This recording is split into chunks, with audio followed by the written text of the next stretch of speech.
Hi hello friends, good evening all of you. MRL study studio ಚಾನಲ್ಗೆ ತಮಗೆಲ್ಲರಿಗೂ ಸ್ವಾಗತಿಸುತ್ತಾ ಇವತ್ತಿನ ತರಗತಿಯಲ್ಲಿ ದೈಹಿಕ ಶಿಕ್ಷಣ ಶಿಕ್ಷಕರ ಒಂದು ಪಠ್ಯಕ್ರಮಕ್ಕೆ ಸಂಬಂಧಪಟ್ಟಂತಹ ದೈಹಿಕ ಶಿಕ್ಷಣ ಪಠ್ಯಪುಸ್ತಕ 6ನೇ ತರಗತಿ ಪಾರ್ಟ್ 2 ಅಲ್ಲಿ ಬರುವಂತಹ ಫುಟ್ಬಾಲ್ ಈ ಒಂದು ವಿಷಯದ ಕುರಿತು ಇವತ್ತಿನ ತರಗತಿಯನ್ನು ಮಾಡ್ತಾಯಿದ್ದೀನಿ. ಅದಕ್ಕಿಂತ ಮುಂಚಿತವಾಗಿ ಈ ಒಂದು 6ನೇ ತರಗತಿಯ ಪಾರ್ಟ್ 2 ಅಲ್ಲಿ ಏನೇನಿದೆ ಒಂದು ಪರಿಮಿತಿ ಅಂತೇಳಿ ನೋಡ್ಕೊಳ್ಳೋಣ. ಫುಟ್ಬಾಲ್ ಇದೆ, ಅದು ತಾತ್ವಿಕ ಇದೆ, ಪ್ರಾಯೋಗಿಕ ಇದೆ, ಇದೆ, ಥಿಯರಿನೂ ಇದೆ. ಮೇಲಾಟಗಳು, ಅದರಲ್ಲಿ ವೇಗದ ಓಟಗಳು ಸ್ಪ್ರಿಂಟ್ಸ್ ಬರ್ತವೆ, ಅದನ್ನು ಕೂಡ ಪ್ರಾಯೋಗಿಕ ಮತ್ತು ತಾತ್ವಿಕ ಇದೆ. ಉದ್ದ ಜಿಗಿತ ಪ್ರಾಕ್ಟಿಕಲ್ ಆ್ಯಂಡ್ ಥಿಯರಿ ಇದೆ. ಸೂರ್ಯ ನಮಸ್ಕಾರ ಅದು ತಾತ್ವಿಕ ಮತ್ತು ಅದನ್ನು ಕೂಡ ಥಿಯರಿ ಇದೆ, ತಾತ್ವಿಕ ಮತ್ತು ಪ್ರಾಯೋಗಿಕ ಎರಡೂ ಇದೆ. ವೈಯಕ್ತಿಕ ಸುರಕ್ಷತೆ ಥಿಯರಿ ಇದೆ. ಪ್ರಥಮ ಚಿಕಿತ್ಸೆ ಥಿಯರಿ ಇದೆ. ಹಿಂದಿ ಲೇಜಿಮ್ ಪ್ರಾಕ್ಟಿಕಲ್ ಇದೆ. ಮನೋರಂಜನೆ ಆಟಗಳು ಪ್ರಾಕ್ಟಿಕಲ್ ಇದೆ. ರಾಷ್ಟ್ರಧ್ವಜ ತಾತ್ವಿಕ ಇದೆ. ಹಾಗಾಗಿ ಇವತ್ತು ಒಂದು ಮೊದಲನೇ ಲೆಸನ್ನಾಗಿ ನಾವು ಏನು ಮಾಡ್ತಾಯಿದ್ದೀವಿ ಅಂದರೆ ಫುಟ್ಬಾಲ್ ಈ ಒಂದು ವಿಷಯದ ಕುರಿತು ಇವತ್ತಿನ ತರಗತಿಯನ್ನು ಮಾಡ್ತಾಯಿದ್ದೀನಿ. ಫುಟ್ಬಾಲ್ನಲ್ಲಿ ನಾವು ಏನೇನು ತಿಳ್ಕೊತೀವಿ ಅಂತಂದರೆ ಫುಟ್ಬಾಲ್ ಆಟದ ಇತಿಹಾಸ ತಿಳ್ಕೊತೀವಿ, ಫುಟ್ಬಾಲ್ ಆಟದ ಅಂಗಣದ ಅಳತೆ ಬಗ್ಗೆ ತಿಳ್ಕೊತೀವಿ, ಹಾಗೆ ಆಟದ ಕೆಲವು ನಿಯಮಗಳ ಬಗ್ಗೆ ತಿಳ್ಕೊತೀವಿ. ಪ್ರಪಂಚದ ಪ್ರಸಿದ್ಧ ಕ್ರೀಡೆಗಳಲ್ಲಿ ಫುಟ್ಬಾಲ್ ಕೂಡ ಒಂದಾಗಿದೆ. ಪ್ರಪಂಚದ ಪ್ರಸಿದ್ಧ ಕ್ರೀಡೆಗಳಲ್ಲಿ ಫುಟ್ಬಾಲ್ ಕೂಡ ಒಂದಾಗಿರೋದು ನಾವು ನೋಡ್ತೀವಿ. ಕಾಲಿನಿಂದ ಚೆಂಡನ್ನು ಒದೆಯುವುದರ ಮೂಲಕ ಈ ಕ್ರೀಡೆ ಆಡುವುದನ್ನು ಮಕ್ಕಳು ಇದನ್ನು ತುಂಬ ಇಷ್ಟಪಟ್ಟು ಏನು ಮಾಡ್ತಾರೆ, ಆಡ್ತಾರೆ. ಕಾಲಿನಿಂದ ಆಡುವಂಥ ಆಟ ಆಗಿರೋದು ಇದಕ್ಕೆ ಫುಟ್ಬಾಲ್ ಅಂತ ಕರಿತೀವಿ. ಕೈಗಳಿಂದ ಆಡುವಂಥ ಆಟಕ್ಕೆ ಏನಂತೀವಿ, ಹ್ಯಾಂಡ್ಬಾಲ್ ಅಂತ ಕರಿತೀವಿ. ಹಾಗಾಗಿ ಈ ಫುಟ್ಬಾಲ್ ಅಂದರೆ ನಾವು ಕಾಲಿಂದ ಆಡ್ತೀವಿ ಅಂತೇಳಿ ನೆನ್ಪಿಟ್ಕೋಬೇಕು. ಈ ಆಟಕ್ಕೆ ಮೊದಲು ಸಾಕಾರ ಅಂತೇಳಿ ಕರಿತಾಯಿದ್ರು. ಕ್ರೀಡಾಪಟುಗಳು ಚೆಂಡನ್ನು ತಮ್ಮ ತಂಡದ ಸಹ ಕ್ರೀಡಾಪಟುವಿಗೆ ಏನು ಮಾಡ್ತಾರೆ, ಪಾಸ್ ಮಾಡುವುದು, ಒದೆಯುವುದು, ಚೆಂಡನ್ನು ಮೇಲೆ ನಿಯಂತ್ರಣ ಹೊಂದಿ ಎದುರಾಳಿಯ ಅಂಕಣಕ್ಕೆ ಒಂದು ಗೋಲಿನಿಂದ ಚೆಂಡನ್ನು ಹೊಡೆಯಲು ಪ್ರಯತ್ನಿಸುವುದು ಫುಟ್ಬಾಲ್ ಆಗಿರ್ತದೆ.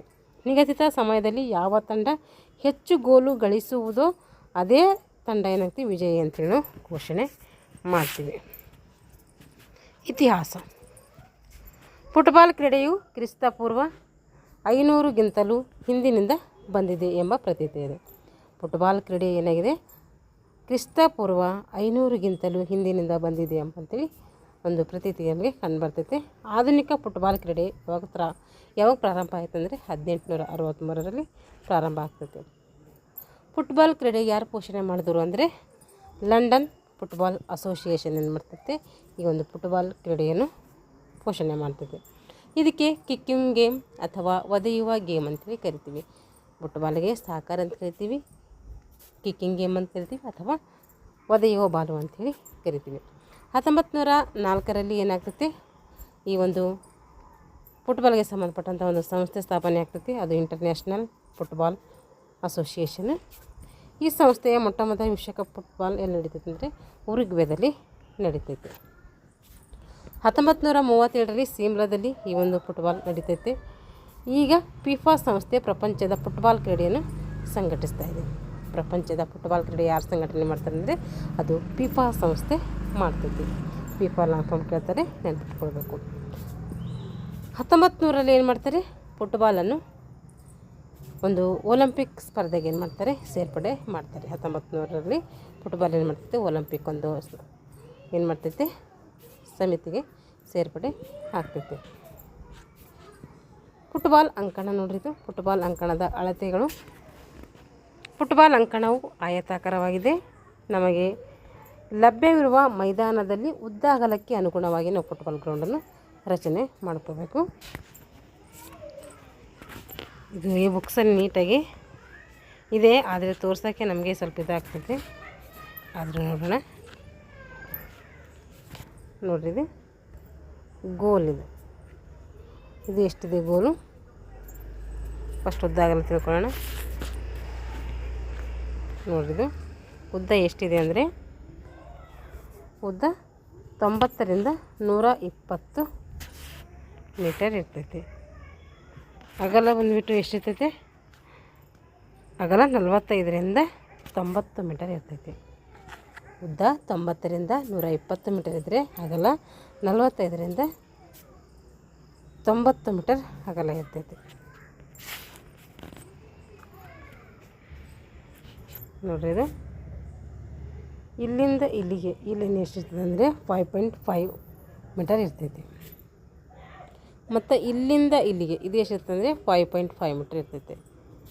ಇಲ್ಲಿಂದ ಇಲ್ಲಿಗೆ ಪೆನಲ್ಟಿ ಸ್ಪಾಟ್ ಅಂತ ಕರಿತೀವಿ, ಸ್ಪಾಟ್ ಏರಿಯಾ ಅಂತ ಕರಿತೀವಿ, ಅದು 1 ಮೀಟರ್ ಇರ್ತೈತಿ. ಇಲ್ಲಿಂದ ಇಲ್ಲಿಗೆ ಎಷ್ಟಿರ್ತೈತೆ ಅಂದರೆ ಅದು 11 ಮೀಟರ್ ಇರ್ತೈತೆ.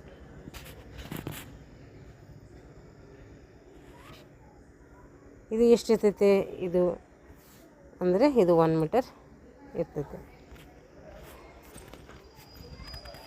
ಈಗ ಇಲ್ಲಿಂದ ಇಲ್ಲಿಗೆ ಏನಾಗಿರ್ತದೆ ಅಂದರೆ 16.5 ಮೀಟರ್ ಇರ್ತೈತೆ. ಸೆಂಟರ್ ಸರ್ಕಲ್ ಅಲ್ಲಿ ಬಾಸ್ಕೆಟ್ಬಾಲ್ನಲ್ಲಿ ಏನು ಕರಿತೀವಿ ಸೆಂಟ್ರಲ್ ಸರ್ಕಲ್ ನೋಡ್ತೀವಿ, ಅದು ಎಷ್ಟಿತ್ತು 3.60 ಇತ್ತು. ಇದು ಎಷ್ಟಿದೆ 9.15 ಮೀಟರ್ ಇದೆ. ಇದೇನಂತೀವಿ ಇದಕ್ಕೆ ಪೆನಲ್ಟಿ ಸ್ಪಾಟ್ ಅಂತ ಕರಿತೀವಿ. ಇದು ಪೆನಲ್ಟಿ ಸ್ಪಾಟ್ ಇದೆ. ಸರ್ಕಲ್ ಎಷ್ಟಿರ್ತದೆ ಅಂದರೆ 9.15 ಮೀಟರ್ ಇರ್ತೈತೆ. ಹಾಫ್ ವೇ ಲೈನ್ ಇದು ಹಾಫ್ ರೋಡ್ ಅಂತ ಕರಿತೀವಲ್ಲ, 2 ಭಾಗ ಅನ್ನೋಕ್ಕೆ ಇದು ಮಾಡ್ತೈತಿ. ಇದು ಸಂಬಂಧಪಟ್ಟಂಥ ಡೀಟೇಲ್ಸಾಗಿ ಮೆಜರ್ಮೆಂಟ್ ಕೊಟ್ಟಿದ್ದಾರೆ, ನೋಡೋಣ. ಅಂಕಣದ ಉದ್ದ ಎಷ್ಟು ಅಂತಂದರೆ 90ರಿಂದ 120 ಮೀಟರ್ ಉದ್ದ ಇರ್ತೈತೆ. ಯಾರ್ಡಲ್ಲಿ ಹೇಳಬೇಕಾದ್ರೆ 100 ಯಾರ್ಡ್ ಅಥವಾ 130 ಯಾರ್ಡ್ ಅಂಥೇಳಿ ನಾವು ಹೇಳ್ತೀವಿ. ಅಂಕಣದ ಅಗಲ ಬಂದುಬಿಟ್ಟು 45ರಿಂದ 90 ಮೀಟರ್ ಇರ್ತೈತೆ. 50 ಯಾರ್ಡ್ ಅಥವಾ 100 ಯಾರ್ಡ್ ಇದು ಕಂಡುಬರ್ತೈತೆ. ಫುಟ್ಬಾಲ್ ಕ್ರೀಡೆಯಲ್ಲಿ ಬಳಸುವಂಥ ಉಪಕರಣಗಳು ಯಾವೆಂದರೆ ಚೆಂಡು, ಗೋಲು ಕಂಬಗಳು, ಸೀಟಿ, ಧ್ವಜಗಳು, ಜಾಳಿಗೆ, ಸ್ಟಾಪ್ ವಾಚ್, ಚೆಂಡಿನ ಸುತ್ತಳತೆ ಎಷ್ಟಿರ್ತೈತೆ ಅಂತಂದರೆ ಚೆಂಡಿನ ಸುತ್ತಳತೆ 68ರಿಂದ 70 ಸೆಂಟಿಮೀಟರ್ ಇರ್ತೈತೆ. ಎಷ್ಟಿರ್ತೈತೆ 68ರಿಂದ 70 ಸೆಂಟಿಮೀಟರ್ ಇರ್ತೈತೆ. ಚೆಂಡಿನ ತೂಕ ಎಷ್ಟಿರ್ತೈತಿ ಹಾಗಾದರೆ ಚೆಂಡಿನ ತೂಕ ಅಂದರೆ 410ರಿಂದ 450 ಗ್ರಾಮ್ ಚೆಂಡಿನ ತೂಕ ಕಂಡುಬರ್ತೈತಿ. ಗೋಲು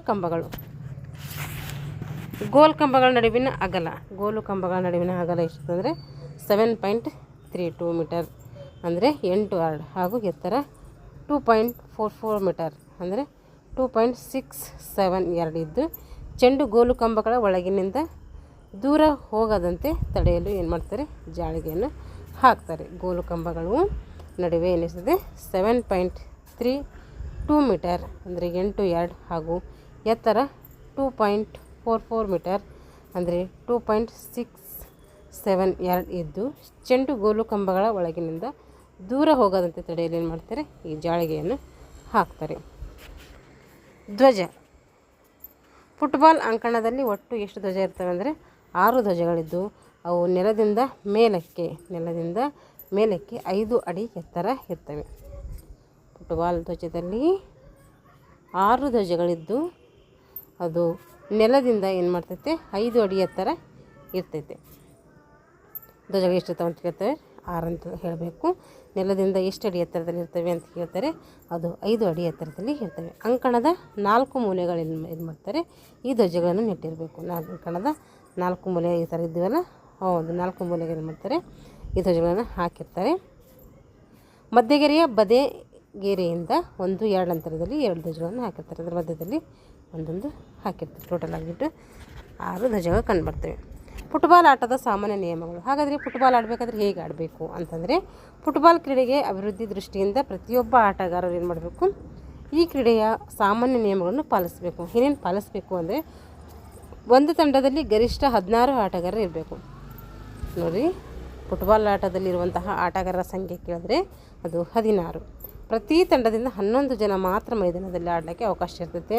ಅದರಲ್ಲಿ 5 ಜನ ಏನಿರ್ತಾರೆ ಬದಲಿ ಆಟಗಾರರು ಇರ್ತಾರೆ. 11+5 ಅಂತೇಳಿ ಹೇಳಬೇಕು. ಟಾಸ್ ಗೆದ್ದವರು ತಮ್ಮ ಸಂರಕ್ಷಣೆಯ ಅರ್ಧ ಅಂಕಣ ಆಯ್ಕೆ ಮಾಡ್ಕೊಳ್ಬೇಕು. ಟಾಸ್ ಯಾರು ಗೆದ್ದಿರ್ತಾರೋ ಅವ್ರು ಏನು ಮಾಡಬೇಕು ತಮ್ಮ ಸಂರಕ್ಷಣೆಯ ಅರ್ಧ ಅಂಕಣವನ್ನು ಆಯ್ಕೆ ಮಾಡ್ಕೊಳ್ಬೇಕು. ಅಥವಾ ಚೆಂಡನ್ನು ಕಿಕ್ ಆಫ್ ಅಂದರೆ ಜೊತೆಗಾರನಿಗೆ ಪಾಸ್ ಮಾಡುವುದರ ಮೂಲಕ ಆಟವನ್ನು ಪ್ರಾರಂಭಿಸಬೇಕು. ಆಟ ಹೆಂಗೆ ಪ್ರಾರಂಭಿಸಬೇಕು ಅಂತ ಕೇಳ್ತಾರೆ. ಕಿಕ್ ಆಫ್ ಅಂದರೆ ಜೊತೆಗಾರನಿಗೆ ಪಾಸ್ ಕೊಡುವುದರ ಮೂಲಕ ಏನು ಮಾಡಬೇಕು ಈ ಒಂದು ಫುಟ್ಬಾಲ್ ಆಟ ಪ್ರಾರಂಭ ಮಾಡಬೇಕು. ಪಂದ್ಯವು 45 ನಿಮಿಷಗಳ 2 ಅವಧಿಯಾಗಿರ್ತೈತಿ. ಎಷ್ಟು ಅವಧಿ, ಎಷ್ಟು ಇನ್ನಿಂಗ್ಸ್ ಇರ್ತೈತಿ? 2 ಇನ್ನಿಂಗ್ಸ್ ಇರ್ತೈತೆ. ಮಧ್ಯದಲ್ಲಿ 15 ನಿಮಿಷಗಳ ಒಂದು ವಿಶ್ರಾಂತಿ ಕೂಡ ಇಲ್ಲಿ ಕಂಡು ಬರ್ತೈತಿ. ಪಂದ್ಯವು ಮಧ್ಯರೇಖೆಯಿಂದ ಕಿಕ್ ಆಫ್ ಮೂಲಕ ಏನಾಗ್ತೈತೆ ಪ್ರಾರಂಭ ಆಗ್ತೈತೆ. ಚೆಂಡು ಕೈಗೆ ತಾಕಿದಕ್ಕೆ ಏನಂತೀವಿ ನಾವು ಫಾಲ್ ಅಂತೇಳಿ ಕರಿತೀವಿ. ಚೆಂಡು ಗೋಲು ಕಂಬಗಳ ಮಧ್ಯದಿಂದ ಸಂಪೂರ್ಣವಾಗಿ ಒಳಗೆ ಹೋದಾಗ, ಚೆಂಡು ಗೋಲ್ ಕಂಬಗಳ ಮಧ್ಯದಿಂದ ಸಂಪೂರ್ಣವಾಗಿ ಒಳಗೆ ಹೋದಾಗ ಅದಕ್ಕೇನಂತೀವಿ ನಾವು ಗೋಲ್ ಅಂಥೇಳಿ ಕರಿತೀವಿ. ಅದಕ್ಕೇನಂತೀವಿ ಗೋಲ್ ಅಂಥೇಳಿ ಕರಿತೀವಿ. ಚೆಂಡು ಬದಿಯ ರೇಖೆಯಿಂದ ಹೊರ ಹೋದಾಗ, ಚೆಂಡು ಬದಿಯ ರೇಖೆಯಿಂದ ಹೊರ ಹೋದಾಗ ಸೈಡ್ ಲೈನ್, ಟಚ್ ಲೈನ್, ಎದುರಾಳಿಗೆ ಚೆಂಡನ್ನು ಒಳಗೆ ಎಸೆಯಲು ಥ್ರೋ ಇನ್ ಅವಕಾಶ ನೀಡಲಾಗ್ತದೆ. ಚೆಂಡು ಬದಿರೇಖೆಯ ಗೆರೆಯಿಂದ ಹೊರ ಹೋದಾಗ ಅಂದರೆ ಸೈಡ್ ಲೈನ್ ಮತ್ತು ಟಚ್ ಲೈನ್, ಎದುರಾಳಿಗೆ ಚೆಂಡನ್ನು ಒಳಗೆ ಎಸೆಯಲು ಏನು ಮಾಡಬೇಕು, ಥ್ರೋ ಇನ್ಗೆ ಅವಕಾಶ ಕೊಡಬೇಕು. ಚೆಂಡು ಗೋಲ್ ಲೈನ್ ಮುಖಾಂತರ ರಕ್ಷಣಾ ತಂಡದ ಆಟಗಾರನಿಗೆ ಬಡಿದು ಹೋದರೆ ಎದುರಾಳಿ ತಂಡಕ್ಕೆ ಏನು ಮಾಡ್ತೀವಿ ನಾವು ಕಾರ್ನರ್ ಕಿಕ್ ಅಂತೇಳಿ ಕೊಡ್ತೀವಿ.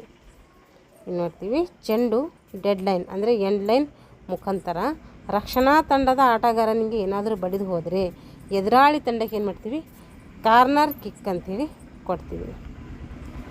ಗೋಲು ಕ್ಷೇತ್ರದ ರಕ್ಷಣಾ ತಂಡದಿಂದ ಉದ್ದೇಶಪೂರ್ವಕವಾಗಿ ಏನಾದರೂ ತಪ್ಪಾದರೆ, ಗೋಲು ಕ್ಷೇತ್ರದಲ್ಲಿ ರಕ್ಷಣಾ ತಂಡದಿಂದ ಏನಾದರೂ ಉದ್ದೇಶಪೂರ್ವಕವಾಗಿ ತಪ್ಪಾದರೆ ಅದಕ್ಕೇನಂತೀವಿ ಪೆನಾಲ್ಟಿ ಕಿಕ್ ಅಂತೇಳಿ ಕರಿತೀವಿ. ಒಂದು ಪಂದ್ಯದಲ್ಲಿ ಗರಿಷ್ಠ 3 ಬದಲಾವಣೆಗಳು ಮಾಡಬೇಕು. ಒಂದು ಪಂದ್ಯದಲ್ಲಿ ಗರಿಷ್ಠ ಏನು ಮಾಡ್ಬೋದು, 3 ಪಂದ್ಯಗಳನ್ನು ನಾವು ಬದಲಾವಣೆ ಮಾಡ್ಕೋಬೋದು. ಪ್ರಥಮ ಸ್ಥಾನ ನಿರ್ಧರಿಸಲು ನಿಗದಿತ ಅವಧಿಯಲ್ಲಿ ಗೋಲುಗಳಾಗದಿದ್ದರೆ, ಪ್ರಥಮ ಸ್ಥಾನ ನಿರ್ಧರಿಸಲು ನಿಗದಿತ ಅವಧಿಯಲ್ಲಿ ಗೋಲುಗಳಾಗದಿದ್ದರೆ ಅಥವಾ ಗೋಲ್ ಸ್ಕೋರ್ ಸಮವಾಗಿದ್ದರೆ 15 ನಿಮಿಷಗಳ ಹೆಚ್ಚಿನ ಅವಧಿ ಏನು ಮಾಡ್ತಾರೆ, ಆಟಕ್ಕೆ ಅವಕಾಶ ಕೊಡ್ತಾರೆ. ಒಂದು ಪಂದ್ಯದಲ್ಲಿ ಗರಿಷ್ಠವಾಗಿ 3 ಬದಲಾವಣೆಗಳು ಮಾಡ್ಕೋಬೋದು. ಪ್ರಥಮ ಸ್ಥಾನ ಪಡೆಯಲು ಯಾವುದಾದ್ರೊಂದು ತಂಡ ಅಂದರೆ ಪ್ರಥಮ ಸ್ಥಾನ ಪಡೀಲಿಲ್ಲ ಅಂತಂದರೆ ಸ್ಕೋರ್ ಗಳಿಸಲು ಸಮವಾಗಿದ್ದರೆ ಅವಾಗ ಏನು ಮಾಡ್ತಾರೆ, 15 ನಿಮಿಷಗಳ ಹೆಚ್ಚಿನ ಅವಧಿಯ ಆಟವನ್ನು ಆಡಿಸ್ತಾರೆ. ಅದರಲ್ಲೂ ಮತ್ತು ಸಮ ಆದರೆ 15 ನಿಮಿಷ ಕೊಟ್ಟಾಗೂ ಸಮವಾದರೆ 5 ಆ ತಂಡಕ್ಕೆ 5 ಈ ತಂಡಕ್ಕೆ 5 ಏನು ಮಾಡ್ತಾರೆ, ಪೆನಲ್ಟಿ ಮಾರ್ಕ್ನಿಂದ ಕಿಕ್ ನಿಯಮವನ್ನು ಇಲ್ಲಿ ಅಳವಡಿಸಿ ಆಡಿಸ್ತಾರೆ. ಆಗಲೂ ಏನಾದರೂ ಸಮ ಆದರೆ 5 ಪೆನಲ್ಟಿ ಕಿಕ್ ಕೊಟ್ಟಿದಾಗಲೂ ಕೂಡ ಸಮ ಆದರೆ 1 ಗೋಲುಗಳ ಸಡನ್ ಡೆತ್ ನಿಯಮ ಏನು ಮಾಡ್ತಾರೆ, ಇಲ್ಲಿ ಅನುಸರಣೆ ಮಾಡ್ತಾರೆ. ಈಗೇನಾಯಿತು, ಇಷ್ಟು ಫುಟ್ಬಾಲ್ ಬಗ್ಗೆ ನಾವು ಸಂಕ್ಷಿಪ್ತವಾಗಿ ಆಟದ ಒಂದು ಇತಿಹಾಸ, ಆಟದ ಅಂಕಣದ ಬಗ್ಗೆ ಹಾಗೆ ಆಟಕ್ಕೆ ಸಂಬಂಧಪಟ್ಟಂಥ ನಿಯಮಗಳ ಬಗ್ಗೆ ತಿಳ್ಕೊಂಡಿದ್ದೀವಿ. ಇವಾಗ ಈ ಒಂದು ಲೆಸನ್ಗೆ ಸಂಬಂಧಪಟ್ಟಂಥ ಪ್ರಶ್ನೋತ್ತರಗಳ ಬಗ್ಗೆ ನೋಡೋಣ. ಫುಟ್ಬಾಲ್ ಕ್ರೀಡೆಯ ಇನ್ನೊಂದು ಹೆಸರೇನೆಂದರೆ ಅದು ಕಿಕ್ಕಿಂಗ್ ಗೇಮ್ ಅಥವಾ ಸಾಕರ್ ಬಾಲ್ ಅಂಥೇಳಿ ನಾವು ಕರಿತೀವಿ. ಆಧುನಿಕ ಫುಟ್ಬಾಲ್ ಕ್ರೀಡೆ ಪ್ರಾರಂಭವಾದಂತಹ ವರ್ಷ ಯಾವುದು? ಆಧುನಿಕ ಫುಟ್ಬಾಲ್ ಕ್ರೀಡೆ ಯಾವಾಗ ಪ್ರಾರಂಭ ಆಯಿತು ಅಂತಂದರೆ 1863ರಲ್ಲಿ ಆಗುತ್ತೆ. ಫುಟ್ಬಾಲ್ ಅಂಕಣದ ಉದ್ದ ಮತ್ತು ಅಗಲ ಎಷ್ಟಂದರೆ ಉದ್ದ ಬಂದುಬಿಟ್ಟು 90ರಿಂದ 120 ಮೀಟರ್, ಅಗಲ ಬಂದುಬಿಟ್ಟು 45ರಿಂದ 90 ಮೀಟರ್ ಅಗಲ ಆಗಿರ್ತೈತೆ. ಈ ಕೆಳಗಿನ 4 ಆಯ್ಕೆಗಳಲ್ಲಿ ಸರಿಯಾದ ಉತ್ತರವನ್ನು ಆರಿಸಿ ಬರೀಬೇಕು ನಾವು. ಫುಟ್ಬಾಲ್ ಚೆಂಡಿನ ತೂಕ ಎಷ್ಟಿರ್ತೈತಿ ಅಂದರೆ ಅದು 410ರಿಂದ 450 ಗ್ರಾಮ್ ಇರ್ತೈತೆ. 410ರಿಂದ 450 ಗ್ರಾಮ್ ಚೆಂಡಿನ ತೂಕ ಇರ್ತೈತೆ. ಫುಟ್ಬಾಲ್ ಅಂಕಣದಲ್ಲಿ ಇರುವಂಥ ಧ್ವಜಗಳಿಗೆ ಎಷ್ಟು ಅಂದರೆ ಅಲ್ಲಿ 6 ಧ್ವಜಗಳು ಇರ್ತವೆ. ಅಖಿಲ ಭಾರತೀಯ ಫುಟ್ಬಾಲ್ ಸಂಸ್ಥೆ ಯಾವಾಗ ಸ್ಥಾಪನೆ ಆಯಿತು ಅಂದರೆ 1937ರಲ್ಲಿ ಸ್ಥಾಪನೆ ಆಗ್ತೈತೆ. ಹೊಂದಿಸಿ ಬರೀಬೇಕು. ಫುಟ್ಬಾಲ್ ಆಟದ ಸಮಯ ನೋಡ್ರಿ ಎಷ್ಟಿರ್ತೈತೆ, 90 ನಿಮಿಷ ಇರ್ತೈತೆ. ಫುಟ್ಬಾಲ್ ಆಟಗಾರರ ಸಂಖ್ಯೆ ಎಷ್ಟಿರ್ತೈತೆ, 11+5 ಇರ್ತೈತೆ. ಮೊದಲ ಫುಟ್ಬಾಲ್ ವಿಶ್ವಕಪ್ ಎಲ್ಲಿ ನಡೀತಂದರೆ ಉರುಗ್ವೇದಲ್ಲಿ ನಡೀತೈತೆ. ಗೋಲುಗಳು ಸಮ ಆದಾಗ ಏನು ಮಾಡ್ತಾರೆ, 15 ನಿಮಿಷಗಳ ಹೆಚ್ಚಿನ ಅವಧಿ ಆಡಿಸ್ತಾರೆ. ಒಂದು ವಾಕ್ಯದಲ್ಲಿ ಉತ್ತರಿಸಿ. ಫುಟ್ಬಾಲ್ ತಂಡದಲ್ಲಿ ಎಷ್ಟು ಜನ ಆಟಗಾರ ಇರ್ತಾರೆ ಅಂದರೆ ಟೋಟಲು 16 ಜನ ಇರ್ತಾರೆ. ಫುಟ್ಬಾಲ್ ಸಂಸ್ಥೆ ಪ್ರಾರಂಭವಾದಂತಹ ವರ್ಷ ಕೇಳಿದರೆ 1904ರಲ್ಲಿ ಏನಾಗ್ತೈತೆ ಪ್ರಾರಂಭ ಆಗ್ತೈತೆ. ಫುಟ್ಬಾಲ್ ಕ್ರೀಡೆಯನ್ನು ಯಾವ ವರ್ಷದಲ್ಲಿ ಒಲಿಂಪಿಕ್ಸ್ಗೆ ಸೇರಿಸಲಾಗಿದೆ ಅಂದರೆ 1900ರಲ್ಲಿ ಒಲಿಂಪಿಕ್ಸ್ಗೆ ಏನು ಮಾಡ್ತಾರೆ, ಸೇರಿಸ್ತಾರೆ. ಇಷ್ಟೇನಾಯಿತು ಫುಟ್ಬಾಲ್ಗೆ ಸಂಬಂಧಪಟ್ಟಂಥ ತಾತ್ವಿಕ ವಿಭಾಗದ ಬಗ್ಗೆ ತಿಳ್ಕೊಂಡಿದ್ವಿ. ನೆಕ್ಸ್ಟ್ ಕ್ಲಾಸಲ್ಲಿ ಪ್ರಾಯೋಗಿಕ ವಿಭಾಗ ತಿಳ್ಕೊಳ್ಳೋಣ. ಹಾಗೆ ಇದು ಮುಗಿದ ಮೇಲೆ ಮತ್ತು ಫುಟ್ಬಾಲ್ ಯಾವ್ಯಾವ ಒಂದು ಟೆಕ್ಸ್ಟ್ ಬುಕ್ಕಲ್ಲಿದೆ, ಇನ್ನು 7, 8, 9, 10 ಇದೆಯಲ್ಲ, ಅದರಲ್ಲಿ ಅದರಲ್ಲಿದೆ, ಅದನ್ನು ಕೂಡ ಕವರ್ ಮಾಡ್ತೀನಿ. ಅದಾಗಿನ ಮೇಲೆ ನೆಕ್ಸ್ಟ್ ಆ ಥರ ಟೆಕ್ಸ್ಟ್ ಬುಕ್ಕಲ್ಲಿರುವಂತಹ ಫುಟ್ಬಾಲ್ಗೆ ಸಂಬಂಧಪಟ್ಟಂತಹ ಒಂದು ವಿಷಯ ಕೂಡ ನನ್ನಲ್ಲಿ ಈ ಒಂದು ತರಗತಿಯಲ್ಲಿ ಮಾಡುವಂಥ ಪ್ರಯತ್ನವನ್ನು ಮಾಡ್ತೀನಿ. ಯಾರೆಲ್ಲ ದೈಹಿಕ ಶಿಕ್ಷಣ ಶಿಕ್ಷಕರ ಒಂದು ನೇಮಕಾತಿಗೆ ಪೂರ್ವ ಸಿದ್ಧತೆ ಮಾಡ್ಕೊಳ್ತಾ ಇದ್ದರು ಅವರು ಈ ತರಗತಿಯನ್ನು ಬಳಸ್ಕೊಳ್ಳಿ. ಹಾಗೆ ನಿಮ್ಮ ಅಧ್ಯಯನಕ್ಕೆ ಈ ಎಲ್ಲ ಸಾಮಗ್ರಿಗಳ ಜೊತೆಗೆ ಬೇರೆ ಬೇರೆ ನಾನು ಕ್ಲಾಸ್ಗಳು ಕೂಡ ಮಾಡಿದ್ದೀನಿ, ಅವುಗಳು ಕೂಡ ನಿಮ್ಮ ಒಂದು ಅಧ್ಯಯನಕ್ಕೆ ಬಳಸ್ಕೊಳ್ಳಿ ಅಂತ ಹೇಳ್ತಾ ಇಲ್ಲಿಗೆ ತರಗತಿಯನ್ನು ಮುಗಿಸ್ತಾ ಇದ್ದೀನಿ. ಎಲ್ಲರಿಗೂ ಧನ್ಯವಾದಗಳು.